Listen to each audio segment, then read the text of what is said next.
For dinner, I'm making albondigas, and I've made them plenty of times in every way possible, from putting boiled eggs inside, raw rice grains or eggs for binding, chipotles, chopped onions. I can keep going. All these ways are fine if you like them, but today I'm going to show you the way I prefer and never stray from. I start off by crushing half a pack of crackers in a Ziploc bag and then set that aside. I'm going to chop up my vegetables. I'm going to use 2 limes, cilantro, quarter of an onion, 1 whole tomato, and 3 carrots. So I don't like anything inside my albondigas, and for a long time that's how I would make them without anything. But we do love cheese, so we would add cheese cubes while we ate.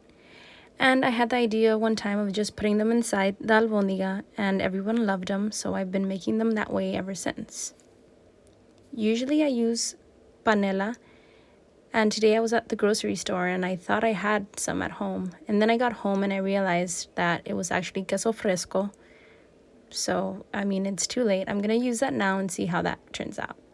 But usually I use panela and that works great. Whenever I use panela cheese, it stays intact and it really doesn't leak out. I've used mozzarella and Monterey cheese and that really melts and it comes out of the albondiga. You're going to see that the queso fresco actually expanded. So I didn't really like how it came out, but as far as taste, it still tasted pretty good. I'm going to use a pound of 80/20 ground beef and season with some lemon pepper, garlic powder, and then I'm going to add those crushed crackers that we set aside earlier and mix that in. I don't add salt since there's already salt in the crackers, but if you like salt, then I'm sure you'll be fine with about half a teaspoon.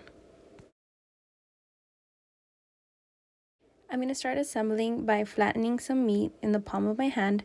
Then I place a cheese in the middle and cover, and then I mold into a ball.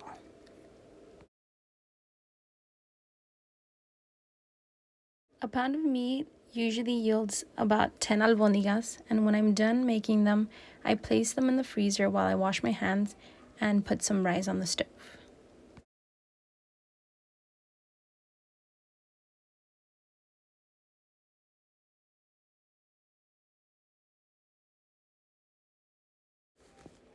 I don't like to just dump the albondigas into hot boiling water.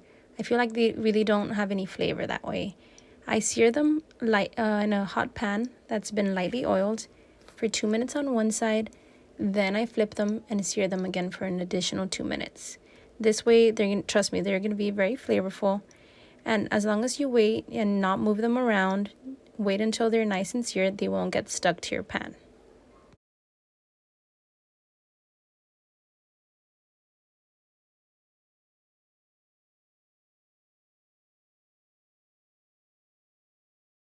While the albondigas are still in there, I'm going to saute some onions and tomatoes with 1 tablespoon of chicken bouillon, and then I'm going to add the carrots.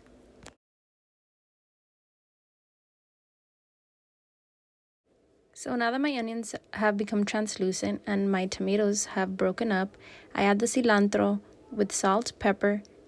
I squeeze in 2 limes, and then I add 3 cups of chicken broth and 2 cups of water.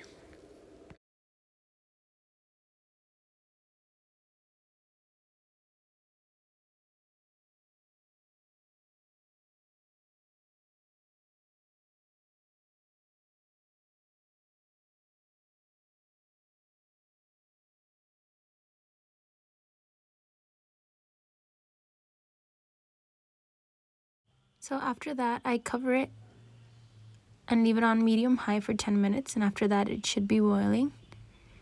After I checked on it, I cover it back up, bring the heat all the way down to low, and let it simmer for 15 more minutes. So now that everything is ready, I start by placing some rice at the bottom, then the albondigas, caldo, and I garnish on top with aguacate, cilantro, and lime. So now it's just time for us to eat. I hope you get to try this with queso panela and that you become just as obsessed as we are. Thanks for watching.